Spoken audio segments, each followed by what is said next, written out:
compartir lo que ya ustedes han integrado como parte de los grupos de trabajo, y en segundo lugar para tener las conclusiones, y con eso estaríamos cerrando.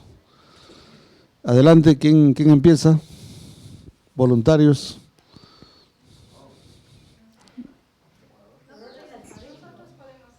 Ya, muy bien, adelante. Acá le llevo. Estamos grabando, todo esto está siendo grabado, así que por favor pido silencio para que todo quede bien.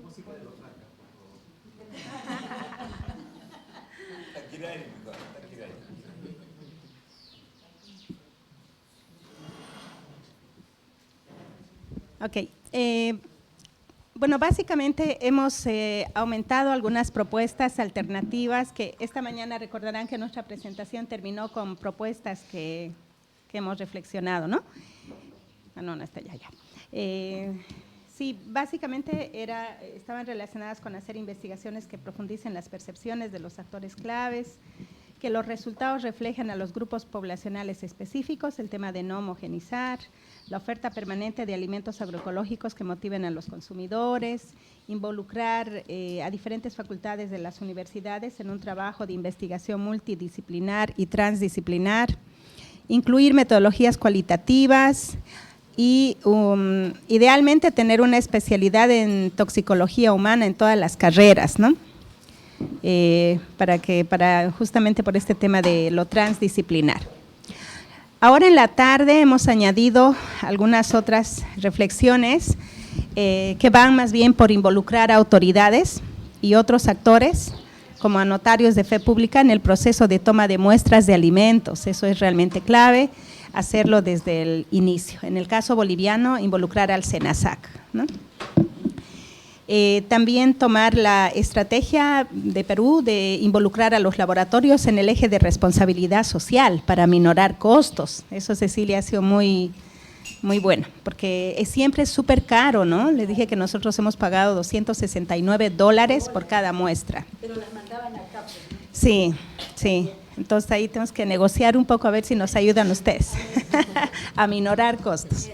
Sí. Y luego también hablamos que el INLASA en La Paz y el Centro de Aguas en Cochabamba hacen análisis, pero un análisis a un número limitado de residuos, con tal que el costo final es mucho más alto, ¿no? Porque no hacen el barrido de 677 ingredientes activos, como el que, por eso es que se pagó $269 más o menos.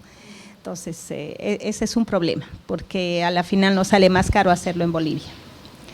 Entonces, hay que seguir explorando esta estrategia de involucrar a los laboratorios.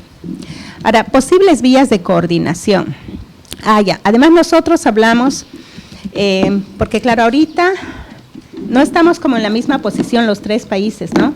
O sea, aquí habemos algunos que ya hemos trabajado mucho con la Fundación Magnay y tenemos proyectos o comprometidos o en implementación. En el caso boliviano, la propuesta de proyecto que ya está aprobada normalmente iniciaría en enero. Y esa propuesta es una propuesta más amplia, es como trabajar en sistemas alimentarios alrededor de ferias populares en Cochabamba. Y el componente de plaguicidas es un componente, ¿ya? Y tenemos fondos para eso, pero no es como el proyecto en su conjunto.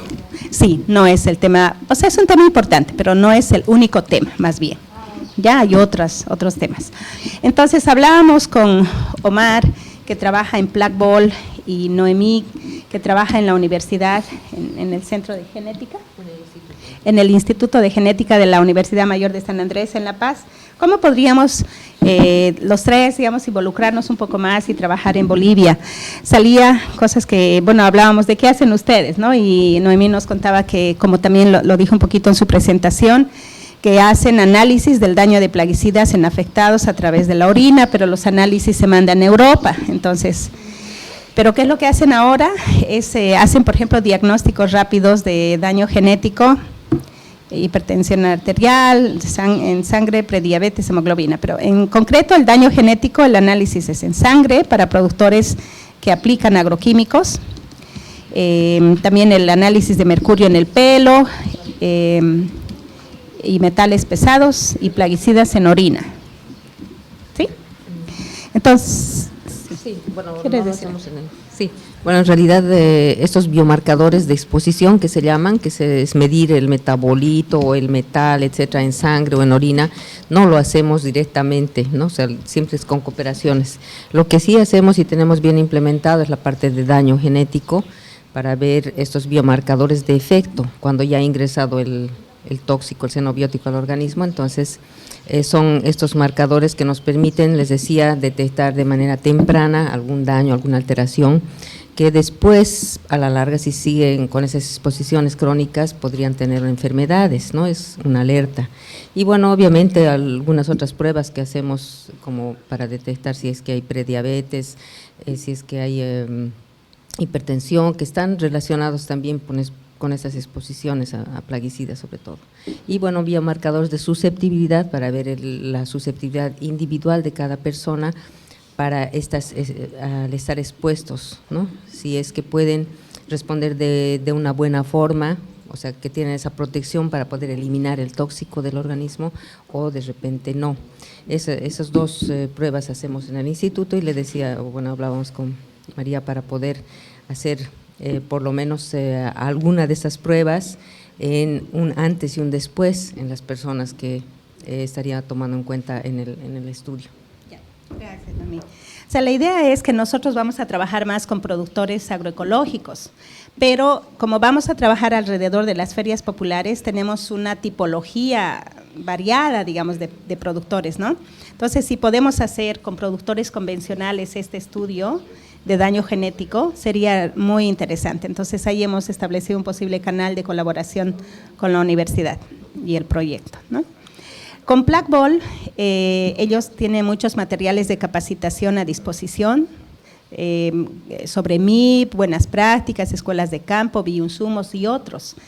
Entonces, estábamos viendo que tal vez por ahí también podemos establecer otro canal de colaboración con Plagball. Eso. Y bueno, yo les contaba un poquito más sobre el proyecto la propuesta que ya hemos presentado, pero que no es cerrada, ¿no? Una de las grandes virtudes de la Fundación Magnay es que son bastante flexibles, en realidad. Entonces, no todas las ideas siguen siendo bienvenidas y eso hemos hablado un buen rato también. Los ejes estratégicos de articulación a nivel regional, hablábamos de que los 3 países, personas y proyectos que estamos acá, sería súper importante más bien hacer uso de los artículos publicados sobre efectos de plaguicidas en la salud, que no lo veo mucho en los documentos, y yo le decía a Noemí, nos tienes que mandar para citarlos, porque esa es la evidencia que hay que poner, ¿no?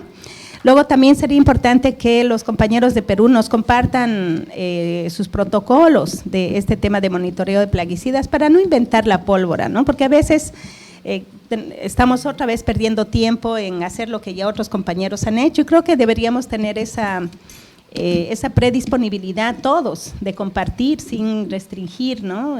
Igual de nuestra parte, de Ecuador, qué sé yo.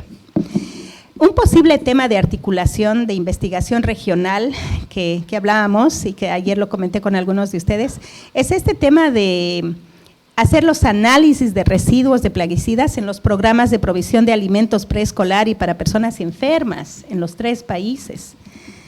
Creo que sería re interesante porque si bien aquí ya se ha hecho en alimentos, en Bolivia igual se está empezando a hacer, los resultados, como dijo Tito esta mañana también, no varían demasiado, o sea, están ahí, es una realidad.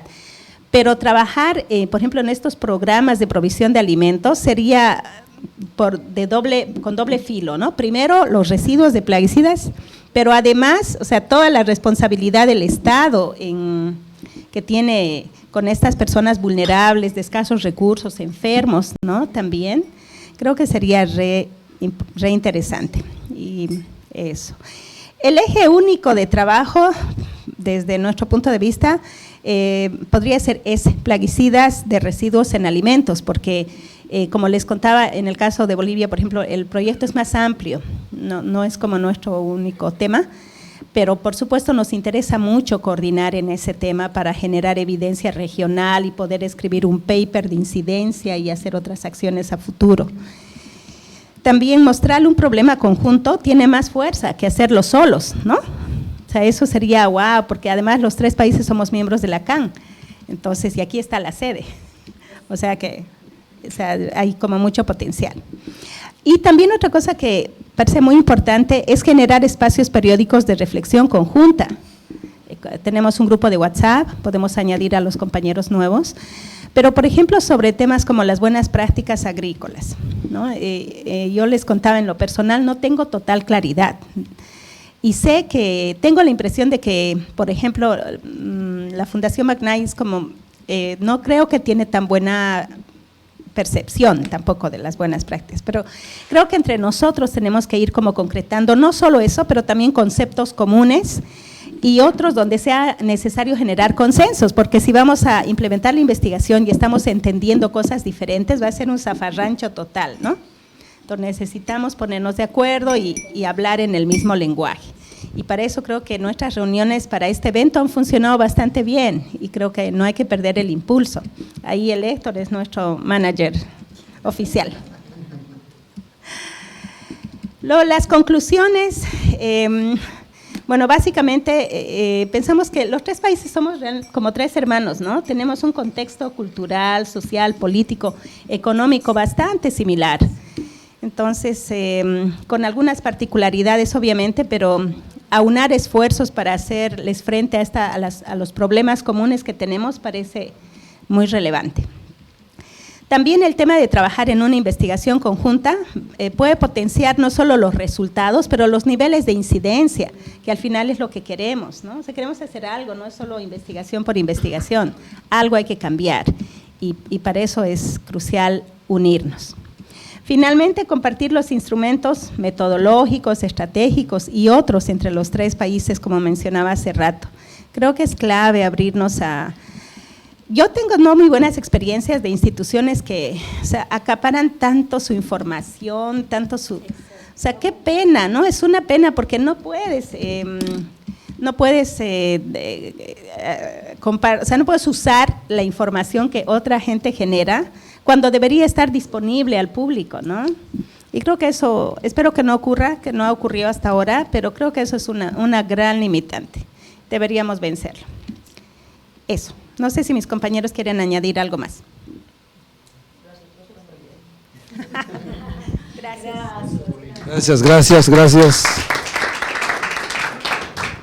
Ahora escuchamos a Ecuador.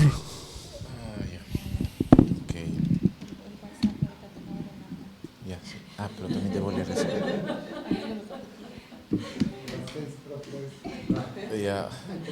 Bueno, primero nosotros perdimos como media hora buscando un lugar caliente donde haya café, donde podamos estar conectados al internet y todo. Y después de esa media hora, recién otra media hora discutiendo en qué hacer. Y justo llegó el correo del Roberto, entonces ya teníamos pensado algo, hicimos como 6 ideas. Y bueno, después ya pensando eso, nos vino a la mente una cosa que hablamos el día de ayer y justo me parece que fue María que lo topó, o alguien de Perú, no me acuerdo.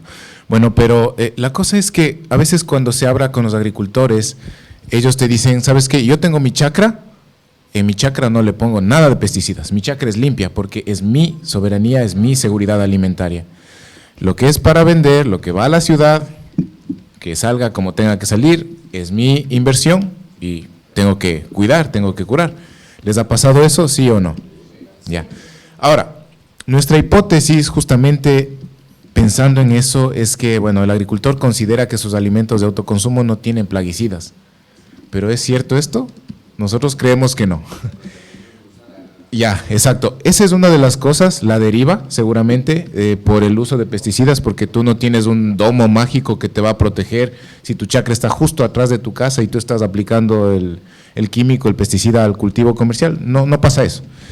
O si tu vecino igual, no pasa eso. La agroecología no es una cosa aislada, no es una cosa de parches. Mi finca es agroecológica, la de al lado no, o sea, es todo un sistema, ¿no? Entonces… eso no sirve y queremos justamente probar eso a partir de eso. ¿Y cómo lo queremos hacer? Justamente queremos usar una técnica que ya se usó hace 20 años atrás, en la que queremos rociar la comida de los agricultores con un polvo, con una pintura fluorescente. En el día está limpia. Ojo, que tenemos la percepción de que los pesticidas, primero, si tú te comes un pesticida probablemente no te mata, pero es algo gradual, es algo que se vuelve crónico y con el pasar de los años tú vas acumulando esto, ¿no? Entonces es una especie de enemigo invisible, queremos hacerle visible. Estamos pensando que una de esas formas de hacerle visible puede ser este juego de la pintura fluorescente, pintura de neón. Entonces usar esto para ver y hacer conciencia con el agricultor de qué estamos comiendo. Ok, tú eres un agricultor agroecológico en transición, dices que no, tu parcela no tiene químicos, ok, veamos qué pasa en la noche, veamos qué pasa con lo que estás vendiendo. Entonces es una forma gráfica con la que queremos concientizar al agricultor, pero atado a esto queremos hacer igual los análisis en los alimentos, en los químicos, y también habíamos pensado en el tema de la orina y en el tema de sangre en los niños de escuelas rurales, pero eso también es algo que debemos madurar también, entonces es un punto. Tal vez, David, ¿quieres completar? Creo que ya dijiste todo, pero bueno, más que nada el impacto que se pretendería con este proyecto es, ya que visualmente, una vez que conocemos la parte química y la parte visual, también ver qué pasa después de que el producto sale de las granjas, cómo es que llega a los mercados, como esto, siguiendo el rastro UV, por decirlo así, con la luz negra, y decir, miren cómo va a llegar a las casas, cómo va a llegar a las mesas, y pasándole la luz UV, diciendo, miren cómo está de contaminar. Es ampliar un poco más este rastreo para generar este impacto visual que, si bien cuando nosotros no vemos algo no nos puede afectar mucho, ojos que no ven, corazón que no siente. Entonces, ya visualmente tener esta idea y trabajar en eso. No sé, tú, Jenny, la parte de salud. Sí, no, habíamos mencionado dos cosas en nuestra propuesta. Esto es, tenemos la parte de análisis de residuos de plaguicidas para ambos productos, para los que los agricultores van autoconsumen, y para los que hacen la venta, sí haríamos esa comparativa, obviamente con toda una metodología por detrás, pero adicional a ello queremos hacer la demostración visual para los agricultores, esa demostración comparativa habíamos visto un producto que es como fluorescente, que podría ser aplicado fácilmente, pero también mencionabas la fluoresceína, que podría ser otra de las técnicas que se podrían utilizar para la demostración. Es decir, que esta investigación tendría dos componentes: el análisis tradicional de residuos de plaguicidas en ambos grupos de alimentos, tanto en el de autoconsumo como en el de venta, y el de la fluoresceína o el producto X fluorescente para la demostración visual. Y esto realmente genera un impacto tanto en los agricultores como a la larga, que queremos hacer la concientización ciudadana y hacer todo este llamado con los medios de comunicación y todo ello, para que entremos en razón de esto, de este efecto. Tiempo después, ¿cómo fue el impacto? Perdón. Y finalmente, después de un tiempo, tal vez un año, medir en realidad cómo fue este impacto.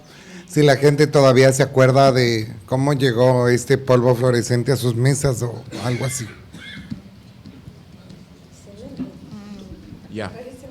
Sí, y ahora un poco lo que hemos mapeado también es cómo lograr que esto escale. Ya, porque tenemos el resultado, la gente se va a asustar cuando vea la cosa fluorescente. Me recuerda un capítulo de Los Simpsons en los que el Homero jugaba con los tomacos, o sea, era una mezcla radioactiva, y el campo de noche era iluminado y él estaba contento, pero después de eso producía en el mismo capítulo efectos adversos. O sea, es un poco así, ¿no? Pero, por ejemplo, tenemos una periodista que está conectada mucho a la PUCE en Quito, y con la que podríamos hacer una investigación sobre estos pesticidas y tener un periodismo más reflexivo e investigativo. Ella en Facebook ahorita tiene 19,000 de seguidores. ¿ya? Y es una persona muy influyente porque está en la parte política y todo esto. Entonces, tenemos una buena relación a través de Hugo, que es el jefe de David, podríamos trabajar con ella.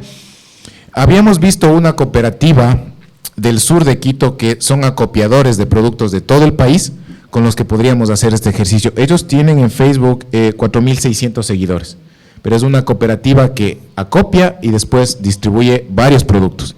Tal vez tendríamos que, bueno, dependiendo del presupuesto, tal vez fijarnos en qué productos son los primordiales, porque habíamos pensado en papa, tal vez, habíamos pensado, tenemos una lista aquí, papa, era lechuga, maíz. Perdón, tomate, lechuga, papa, arándano, maíz, chocho.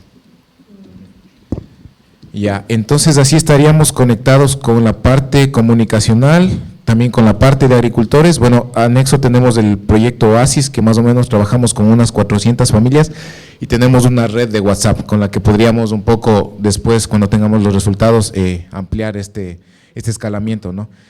Y por el otro lado, por la parte política, también podemos llegar y tenemos contactos con la prefectura de una provincia específica en Ecuador, que es Cotopaxi, donde la prefecta le interesa estos temas, pero todavía no está tan metida en estos temas de agroecología. Pero lo bueno de ella es que tiene casi 400.000 seguidores y son seguidores indígenas.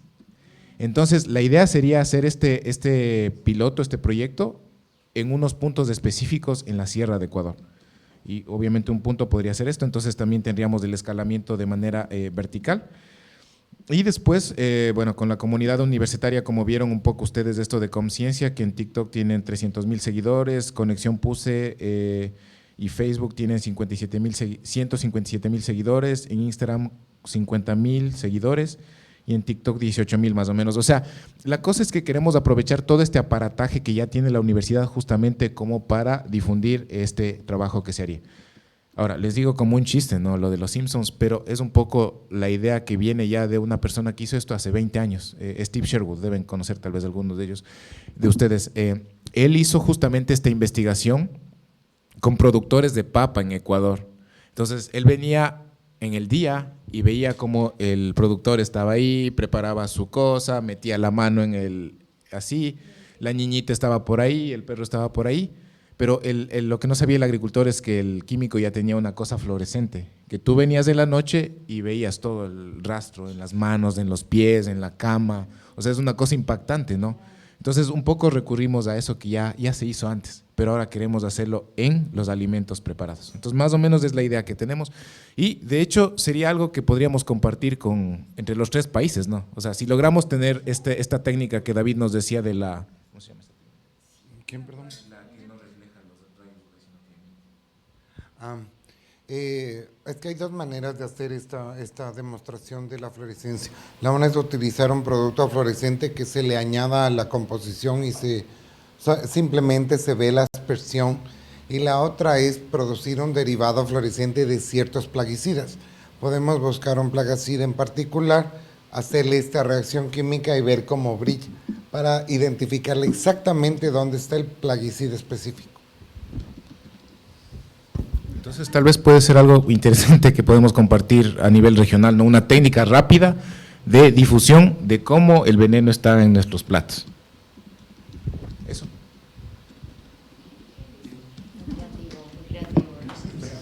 Bien. 6 propuestas después salió. Bien, ok, ¿alguna propuesta de conclusiones?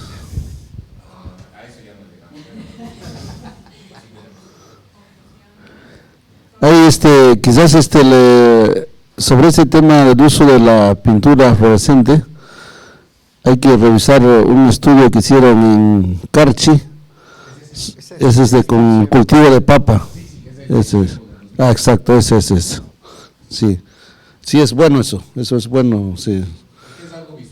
Claro, porque eso lo hicieron para que vean, digamos, que el cuerpo de los fumigadores terminaba… Recién se dieron cuenta ahí que estaban empapados de veneno. Bien, entonces Perú. Mañana juega. Mañana vamos a estar así, ¿no? Perú. Bueno, en la discusión del grupo, algo que digamos opinamos es que los monitoreos deben continuar, ¿no? Estos monitoreos que Jaime manifestó el día de hoy, ¿no? Presentó al inicio de la jornada, ¿no? Y se pueden ampliar a productos procesados, ¿no? Que tengan como base materias primas de la agricultura, ¿no? Incluido la leche de vaca, de cabra, incluso la carne, ¿no? Y es necesario también mejorar la comunicación, ¿no? Tanto a productores como a consumidores. Al menos en Perú consideramos que hay que hacer incidencia para fortalecer al SENASA, ¿no? Que se pueda mejorar esos mecanismos de control y de sanción que tienen, ¿no? Y que haya claridad en las competencias. Además, digamos, es como parte del diagnóstico, se considera que es necesario continuar con la promoción de espacios diferenciados de comercialización, como ecoferias o ferias agroecológicas, ¿no? Y también se discutió sobre la certificación del SGP, ¿no? Acá en Perú se logró reconocimiento por parte del Estado del SGP, pero eso conlleva a ciertos riesgos, ¿no? Se discutió sobre lo que presentaron los colegas de Bolivia, lo que acá tuvimos resultados también de un proyecto Impact sobre cómo se pueden encontrar residuos o trazas de pesticidas en agricultores con certificación del SGP, y en Perú el SENASA ahora es quien está controlando, hay sanciones pecuniarias, será capaz de discernir y ser flexible sobre cuáles son los límites, ¿no? Se está discutiendo un reglamento que debería tener esos máximos o mínimos de trazas que deberían tener productos de productores en transición, ¿no? Eso implica también profundizar o replantear los procesos de certificación, ¿no? Estos mecanismos de control interno que son parte del proceso de certificación, ¿no? Y luego, yendo a las propuestas de articulación, hay coincidencias, ¿no? Sobre estos estudios para analizar orina, sangre, mucosa, ¿no? Qué residuos se encuentran, tanto en productores como también en los, acá le decimos peones, ¿no? Las personas contratadas que se dedican a hacer la aplicación de estos cultivos, ¿no? Luego también analizar un poco el cumplimiento de la normativa andina, ¿no? Cómo se da a nivel de los países, ¿no? De hecho, comentaron en la mañana que en Perú hubo una acción que la debilitó, ¿no? A nivel de países, como que lineamientos o normativa debilita o fortalece o limita su cumplimiento, ¿no? Bueno, los análisis para ver estos residuos también es parte de esta propuesta que puede ser articulada en los 3 países. Luego, ¿cómo es el movimiento de las moléculas que tiene que ver con lo que acaba de mencionar, ¿no? Acá los compañeros de Ecuador, ¿no? ¿Cómo se mueve? Teniendo en cuenta los sistemas alimentarios o el flujo de los productos o las cadenas de movimiento de los productos, cómo llegan a las ciudades. Nosotros estábamos hablando de ciudades, ¿no? Pero lo han mencionado también allá a nivel familiar, ¿no? Al plato de la casa, ¿no? Entonces hay coincidencias ahí, ¿no? Teniendo en cuenta que en el Perú hay ciudades donde productos llegan tanto de la costa, de la selva, como también de los alrededores, ¿no? Y si vemos Lima, también Lima es un lugar que concentra productos que llegan de diferentes regiones del país, ¿no? Luego también se plantea, es posible identificar moléculas peligrosas que están presentes en los 3 países, ¿no? Tal vez de manera conjunta tener un listado de estas moléculas, campañas regionales para la prohibición de pesticidas, ¿no? Que han sido prohibidos en Europa, en Estados Unidos, pero que continúan siendo utilizados en nuestros países, ¿no? Como los neocotinoides, el glifosato, ¿no? Contar con un observatorio andino que te permita conocer cuál es el estatus de estas moléculas, de estos plaguicidas, ¿no? Que te permitan tener datos para un monitoreo, ¿no? más a nivel de la región. Y también algo que mencionaron, ¿no? Contar con un repositorio andino de información donde se pueda tener toda esta información que hoy día se ha compartido, pero que también existe, ¿no? Y algo importante, esta información de investigaciones de impacto en la salud humana, ¿no? Que creo que eso tiene mucho impacto, no solo con la sociedad, sino también con los tomadores de decisiones, ¿no? Una red andina, ¿no? Algo que mencionaron, existe un WhatsApp, pero una red andina, ¿no? Que permita una mejor articulación más activa, donde también puedan estar otros actores que ayuden a sumar.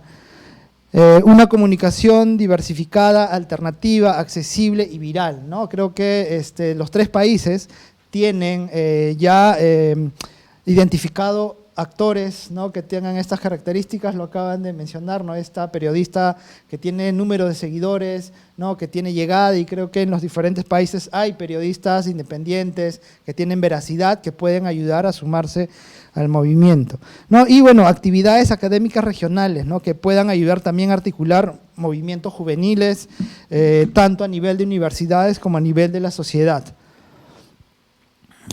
Y eso es lo que hemos estado compartiendo. No sé si hay algo para compartir. ¿Alguien quiera comentar?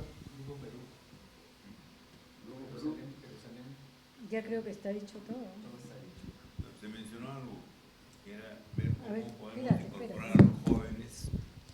Cómo incorporar a los jóvenes en este tema. La siguiente generación entiendo que son los más preocupados por no solamente el futuro de la agricultura, sino del alimento de sus familias.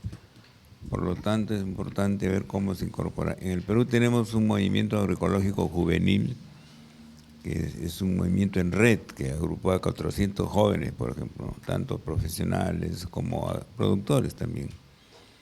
Que sería muy importante ver cómo lo expandimos a nivel de la región andina, porque igual en otros países hay jóvenes preocupados por estos temas. Bien,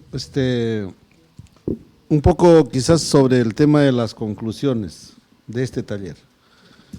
Creo que en primer lugar, después de muchísimo tiempo, tenemos una reunión presencial internacional, en este caso de la región andina, para abordar este tema de los plaguicidas.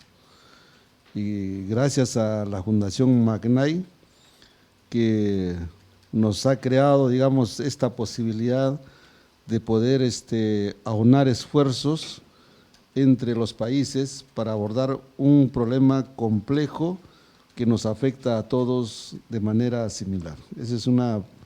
Y en ese sentido hay que hacerle un agradecimiento a la Fundación.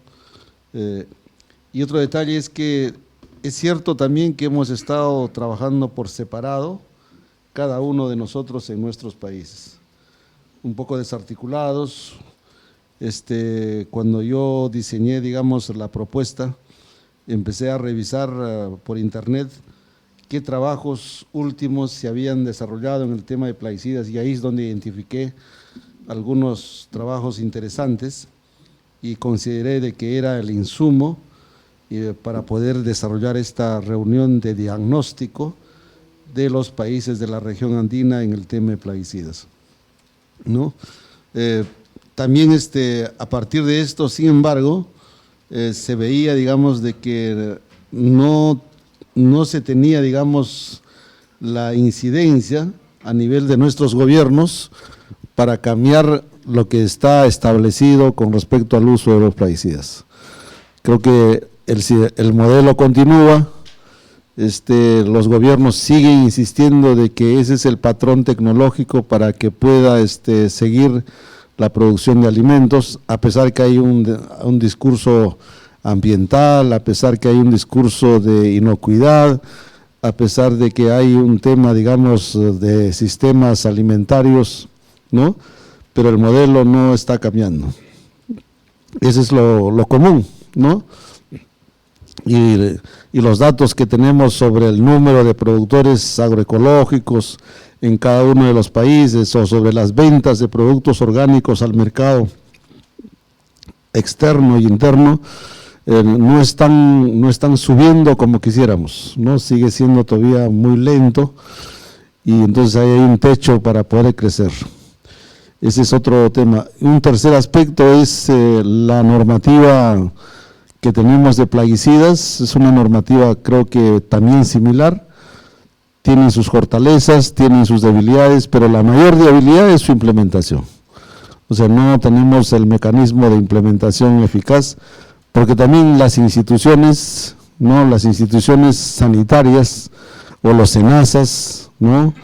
O agrocalidad, como le dicen en Ecuador, tienen los mismos problemas para poder garantizar, ¿no? La implementación de la norma. Más están preocupados para atender todo lo que es el comercio internacional. Creo que en el caso de Perú y Ecuador es eso, en Bolivia quizás no tanto, pero el SENASA de Perú está más preocupado de cómo los alimentos que se venden al mercado internacional salgan inocuos. Yo creo que igual es en Ecuador con el tema del banano, con el tema de otros cultivos. Otro aspecto a manera de conclusión es que el tema de la asistencia técnica, ¿no? Yo no sé cómo, quizás eso es un dato que hay que complementar, pero por lo menos en el Perú, solo el 7.5% de los agricultores recibe asistencia técnica. Y el cuello de botella de este problema es que los vendedores de químicos son los que han tomado el control de todo lo que significaría, entre comillas, la asistencia técnica a nivel de los países, ¿no? Cuando uno pregunta a los agricultores de quién recibes asistencia técnica, ellos responden inmediatamente de las tiendas de agroquímicos. Y las instituciones tutelares simplemente aparecen con un bajísimo porcentaje. No aparece ni los ministerios, ni las universidades, ni las entidades, digamos, que debe brindar asistencia técnica. Ese es un problema. Quizás me equivoco, quizás sea mucho mayor la asistencia técnica en el caso de Ecuador y Bolivia, pero en el caso de Perú más o menos es eso. Otro punto también es, creo que la similitud en todo lo que es el comercio de uso de plaguicidas, sigue el mismo patrón, ¿no? Entonces están en el casco urbano, están al costado de las tiendas, de las bodegas, de los restaurantes. Entonces eso también es un tema que definitivamente nos preocupa, porque allí de por medio está un riesgo ambiental y un riesgo en la salud. Entonces eso es otro. Y también a este nivel es el tema de los envases. Quizás en el caso en el Perú, por ejemplo, solo se recoge el 20% de los envases de plaguicidas abandonados. En Bolivia debe ser algo similar, pero quizás en Ecuador lo recojan un poco más, porque está mucho más organizado. Pero sería un dato, digamos, importante de tenerlo. Pero ese es un problema especialmente ligado a la contaminación de los ecosistemas productivos, ¿no? Entonces, siempre creo que la consigna de nosotros debería ser que las chacras estén limpias para producir la comida, ¿no? Y eso no está sucediendo en la actualidad. Otro aspecto que tiene que ver es también el tema de los estudios, de las investigaciones. Creo que hay avances interesantes en el tema de monitoreos. Creo que lo que se ha hecho en Perú, en Bolivia, también en Ecuador, y los estudios en el tema de salud, en el tema de los impactos en la salud son interesantes, pero eso necesita ser fortalecido para que tengamos una información mucho más sólida que nos ayude como sustento para poder plantear nuestras propuestas ante los ministerios de Agricultura y Ministerio de Salud y el Ministerio de Ambiente. Los tres países tienen Ministerio del Ambiente, el Ministerio del Ambiente tiene Ecuador, Bolivia tiene, ya, entonces nosotros también tenemos el Ministerio de Ambiente. Entonces, se dan cuenta ustedes que el Ministerio de Ambiente ha estado relegado de este tema. Parece que ya no quiere, digamos, confrontarse con las autoridades sanitarias y le ha dejado este tema libre, y los ministerios no están asumiendo su responsabilidad porque son ellos los que deben vigilar el tema ambiental de manera transversal. Después el otro aspecto es con respecto al desarrollo de las alternativas, ¿no? Entonces también veo, digamos, que seguimos, yo creo que bajo el mismo patrón, la propuesta de manejo integrado de plagas no está siendo evidente en mostrar sus resultados. Lo más probable es que no tengamos experiencias concretas. Lo más probable es que los conceptos de manejo integrado de plagas solamente sean un mensaje o solo sea una reflexión, pero en el campo no se está realizando. Y de ahí viene la última conclusión, es que creo que este grupo va a fortalecer el tema de la propuesta agroecológica, pero desde la transición, ¿no? Eso veo, digamos, de que va a ser una ruta. Y dentro de esa transición haremos uso de todos los mecanismos estratégicos que sean necesarios para involucrar a más productores en esta corriente de la agroecología que necesitamos, ¿no? Esta es una apertura, este es un proyecto, como dice, es para abrir puertas para que otros actores entren, no para cerrar, por lo menos esa es una percepción que tengo y ese es un tema que mañana lo vamos a abordar, ¿no? Entonces mañana lo vamos a abordar con claridad, porque si no vamos a seguir hablando este tema en un círculo cerrado, donde todos sabemos el problema y no estamos incorporando a otros que tienen una mayor responsabilidad o tienen una mayor posibilidad de accionar para poder cambiar todo esto, ¿no?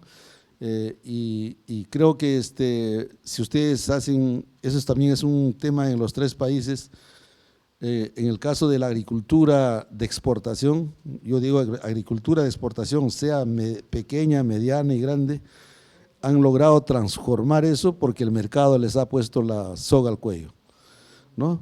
¿Por qué les ha puesto? Porque les han dicho de que si tu producto llega con venenos no te compro, ¿no?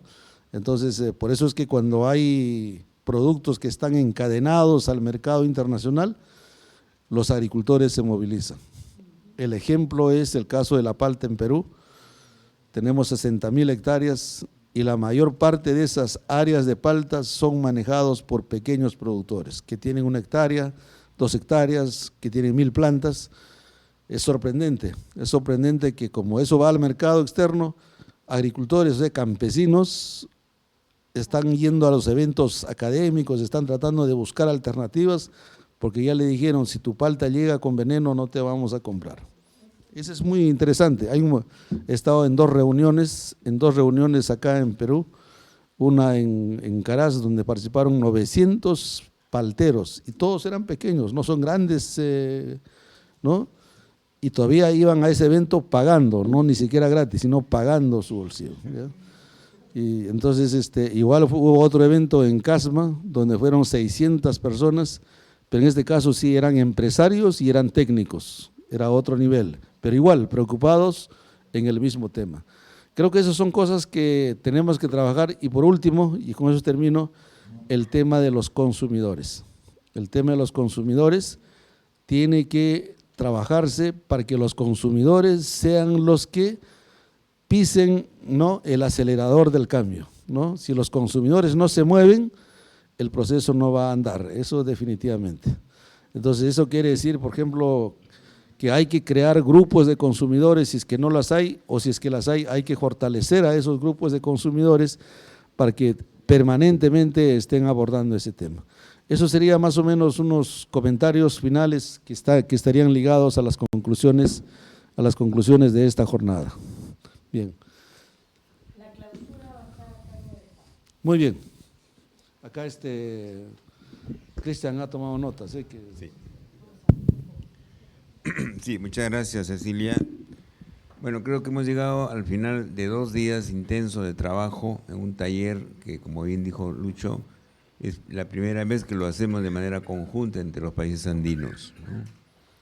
Siento que, por lo que ha explicado Lucho, muestra que hemos tenido una experiencia de contaminación cruzada positiva, donde los distintos componentes de las experiencias andinas se han estado intercambiando y vamos a sacar conclusiones muy útiles.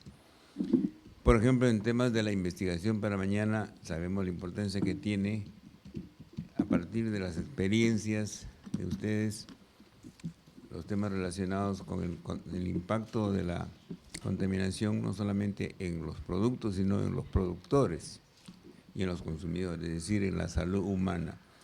Es un tema que en el caso nuestro, en el Perú, vamos a incorporar también, como ya lo están haciendo ustedes allá, pero también hay temas muy innovadores como este sistema de trazabilidad, podríamos decir, de la presencia de los contaminantes en los productores y luego en los sistemas comerciales, que sería bastante innovador y que va a reforzar el proceso. Creo que todos estamos de acuerdo en que nuestras experiencias tienen que ser útiles para la incidencia política hacia las autoridades y al público en general, ¿no? Y nos congratulamos de que la experiencia peruana en el tema del monitoreo ciudadano haya sido muy bien recibida por todos y cada uno de ustedes y que podamos hacer algo para compartir la metodología, el protocolo, y que podamos tener en los siguientes años monitoreos ciudadanos con los mismos protocolos y luego identificando en cada uno de los países cómo este problema se multiplica en la región y comparar a partir de esos problemas regionales comunes cuánto de la legislación andina funciona o no funciona y ver si se puede hacer a nivel de la comunidad algo más que tener una norma, ¿no? Inclusive hemos pensado en la posibilidad de hacer acciones conjuntas, crear una red que permita que todos y cada uno de los que estamos acá presentes tengamos un marco de referencia permanente, un sistema de divulgación de las publicaciones, una especie de repositorio y tal vez, ¿por qué no?, un observatorio regional andino de problemas y soluciones respecto a lo que hemos estado discutiendo.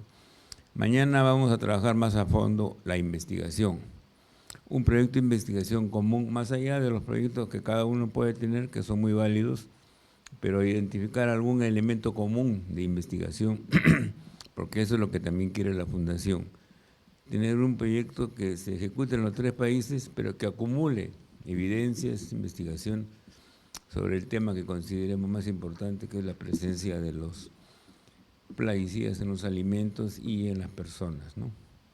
Bueno, con esto quiero solamente agradecer la presencia de ustedes y declarar clausurada esta importante reunión. Muchas gracias. Gracias a todos ustedes y falta la foto.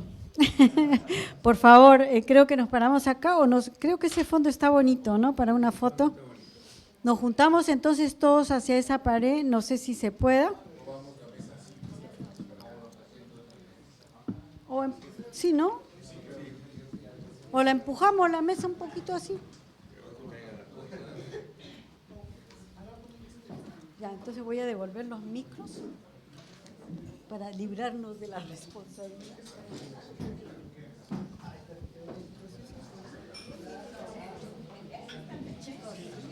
Muy amable, señora. Gracias, señora.